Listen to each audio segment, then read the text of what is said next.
मैं भाजपा के विरुद्ध इसीलिए खड़ा होता हूँ क्योंकि मैं समझता हूँ कि ये देश महान देश है, ये आपका देश है, ये युवा पीढ़ी का देश है। मेरे बच्चे बहुत ही आप ही लोग हैं जैसे युवा पीढ़ी के हैं, मैं उनका भविष्य देख रहा हूँ। क्या देश में कोई क्लाइमेट चेंज के बारे में बात करता है? यही है आपका विषय।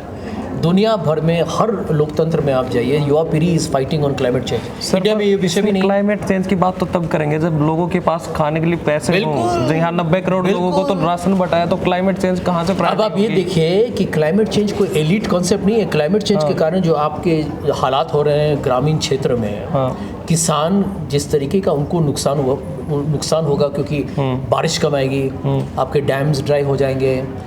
देखिए ये सब बहुत हानिकारक, ये सब क्लाइमेट चेंज के कारण है। देखिए अगर हमारे देश में कोई नेता भविष्य के बारे में नहीं सोचता, वो यही सोचता है कि अगले चुनाव तक हमको क्या करना है, उसके बाद हम सोचेंगे कि अगले 5 साल में क्या होगा।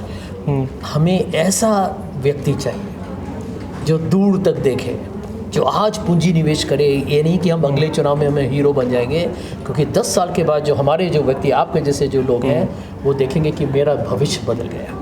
ये देश में फिर से दोहराना चाहूँगा, भाजपा आएगी जाएगी, कांग्रेस आएगी जाएगी, मोदी जी आएंगे जाएंगे, राहुल गांधी आएंगे जाएंगे, देश हमेशा है।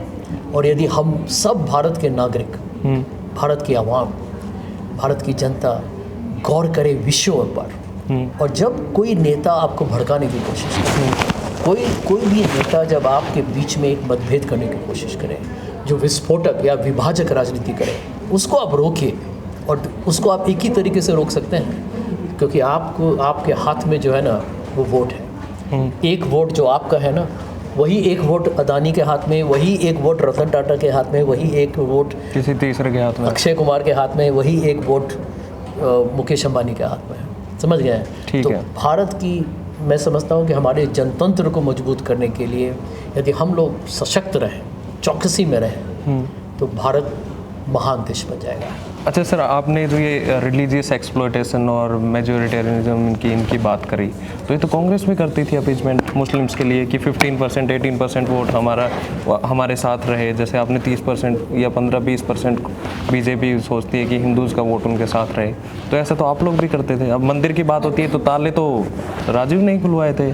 कांग्रेस पार्टी की मैं समझता हूँ कि कमजोरी क्या है, दुविधा, कश्मकश, असमंजस होना। अच्छा, क्यों? उसकी जरूरत नहीं, क्लियर थॉट नहीं है। आप ये देखिए कि अल्पसंख्यों का ये कहते हैं कि आपने तुष्टीकरण किया है, कितनी गलत बात है। यदि तुष्टीकरण करते हैं तो आज जो हमारे मुसलमान भाई हैं उनके पास ज़्यादा नौकरी होती, उनके पास ज़्यादा उद्योग होते हैं, वो हमारे नौकरशाही में ज़्यादा उनके आंकड़े होते हैं। वो क्यों नहीं है? किसी भी समाज में जो मेजॉरिटी में है, बहुसंख्यों जो हम कहेंगे, उनका जिम्मेदारी है कि जो कमज़ोर है उनको आप देखभाल कीजिए, चाहे वो माइनॉरिटीज़ हों, चाहे वो दलित हो, चाहे वो महिला हो, समझ गए, चाहे वो गरीब हो। सिर्फ मैं उसको धर्म या जात से नहीं जोड़ना चाहता, जो भी कमज़ोर है उसके लिए आप खड़े हो। देखिए, मान लीजिए कि आप और हम 4 लोग यहाँ बैठे हुए हैं, सबसे मजबूत आप हैं, या आप में लड़ने की शक्ति है, हम लोग ज़्यादा डरे हुए हैं, या हमारे पास हम कमज़ोर हैं, शारीरिक कमज़ोर हैं, कोई हम पर हमला करता है तो आप खुद को ही नहीं सबको बचाइए, ये हमारी जिम्मेदारी है। तो मैं समझता हूँ कि कांग्रेस की जो सबसे बड़ी कमज़ोरी है कि उन्होंने इस बात को सही तरीके से कहा नहीं। राजनीति डर से नहीं किया जाता है। अच्छा, राजनीति में आपको फ्रंट फुट में बैठ करना पड़ेगा। भाजपा ने कह दिया तो हम उसको मान लिए, अब हम उसको टुकरा रहे। अरे आप उस आगे फ्रंट फुट पे बैठ कीजिए, समझ गए? आप यही सोचिए ना, ये कितना बेतुका बात है। मैं बताता हूँ, कांग्रेस पार्टी 56 साल तक दिल्ली में रही, 70 साल जितने भी हुए हैं हमारे आज़ादी के बाद, 76 साल कांग्रेस पार्टी सत्ता में रही है। तो क्या वो सिर्फ माइनॉरिटी वोट्स पे आई है? आपको तो ज़्यादा करके आपको हर जो भी पार्टी दिल्ली में आएगी ज़्यादा करके उसको हिंदी वोट आएगा। इसी को तो आज़ादी आपने लाया। और यहाँ पर भाजपा के लोग तो आज़ादी के संग्राम में थे भी नहीं, और आपने नेशनल राष्ट्रवादी उनको बनने दिया। आपने कुछ कहा ही नहीं। सरदार पटेल, जवाहरलाल नेहरू, ये सब कांग्रेस के नेता हैं, समझ गए? नेताजी सुभाष चंद्र बोस, सब लोग कांग्रेस में ही थे। आप यहाँ पर ये देशभक्ति, या धर्मनिरपेक्षता के साथ आपको फ्रंट फुट पे आपको लड़ना है। इसीलिए मैं अंत में ये कहना चाहूँगा सर कि राजनीति में वो जीतता है जो जिसको अंदर में विश्वास होता है कि मैं देश के निर्माण के लिए मुझसे अच्छा कोई नहीं है। ठीक। देखिए, चुनाव मैं बताता हूँ, राजनीति और खेल में एक समानता है। आपका जो विरोधी है ना, वो आपको नहीं हराता, आप हारते हैं। अच्छा, खुद मेरे 2 लास्ट क्वेश्चन है सर। गांधी फैमिली के बिना कांग्रेस को आप कैसे देखते हैं? देखिए, मैंने इस बात को भी कहा है। और इसमें क्या ये भी खतरा नज़र आता है कि अगर वो ना होंगे तो कांग्रेस डिवाइड हो जाएगी, 3-4 कांग्रेस बन जाएंगी जैसे पहले भी हुआ? देखिए, वैसे तो कांग्रेस पहले क्वेश्चन पर हाँ, तो गांधी परिवार नहीं रही है, कोई भी गांधी परिवार को तो प्रधानमंत्री नहीं रहा है 1989 के बाद। पर वो ही थे, मतलब ठीक है, लेकिन कम से कम ये तो मानेंगे ना, कोई फॉर्मल नहीं थे तो वैसे इनफॉर्मल। ठीक है।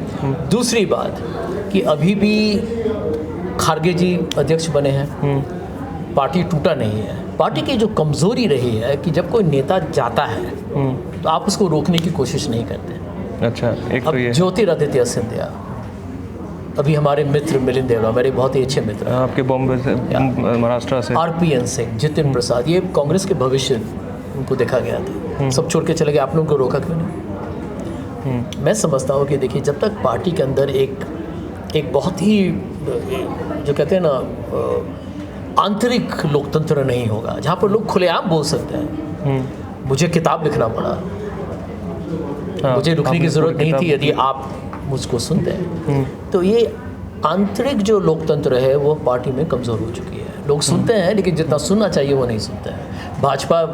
भाजपा तो बिल्कुल तानाशाही है हर तरीके से। कांग्रेस पार्टी का एक बहुत ही बेहतरीन, एक बहुत ही शानदार इतिहास है, लेकिन वो अपने ही इतिहास को भूल रहे हैं। वो एक, मैं समझता हूँ कि गलती हुई। ओके सर, ये बात भी आपकी ठीक है, पर इतिहास के दम पर आप कब तक प्रेजेंट में जीते रहेंगे? दूसरा क्वेश्चन मेरा ये है कि sir, political communication through social media, Congress की जितनी ये कमजोरी है भाजपा की उतनी ही मजबूत है। पॉलिटिकल कम्युनिकेशन सोशल मीडिया के थ्रू, इस पर आप क्या कहेंगे? देखिए, मैं भाजपा की जो सोशल मीडिया है उसके, और एक चीज़ और, मोदी का बिगेस्ट स्ट्रेंथ आप क्या? देखिए, मैं समझता हूँ कि भाजपा का जो सोशल मीडिया है, मैं समझता हूँ कि उन्होंने उसका दुरुपयोग किया है। अच्छा। इतना फर्जी खबर, fake news, post truth, alternative news.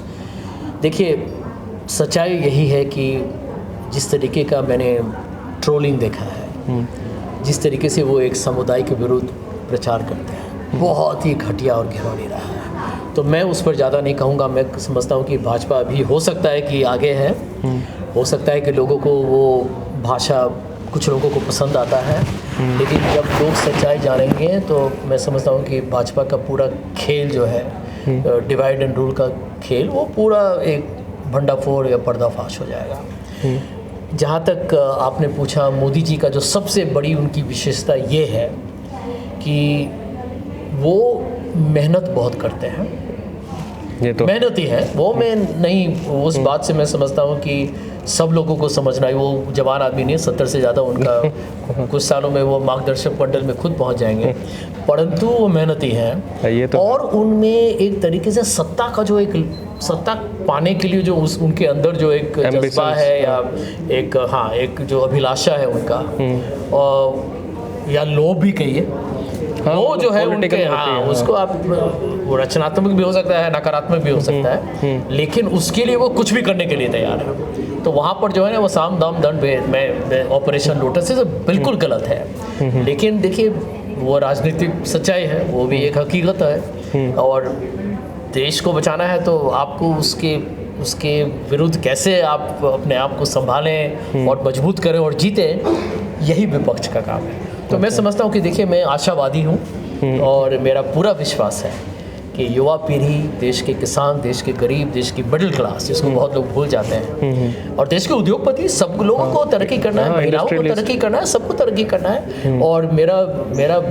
विश्वास है कि ये महात्मा गांधी का जो सपना था, और पंडित नेहरू ने जो ट्रस्ट विद डेस्टिनी स्पीच दिया था 1947 में, वो एक न एक दिन जरूर साकार होगा। एक लंबी दौड़ है और कभी भी कोई दल हारेगी, कोई दल जीतेगी, लेकिन भारत के लोग पर मुझे बहुत विश्वास है। Okay thank you so much sir, thank you for being here.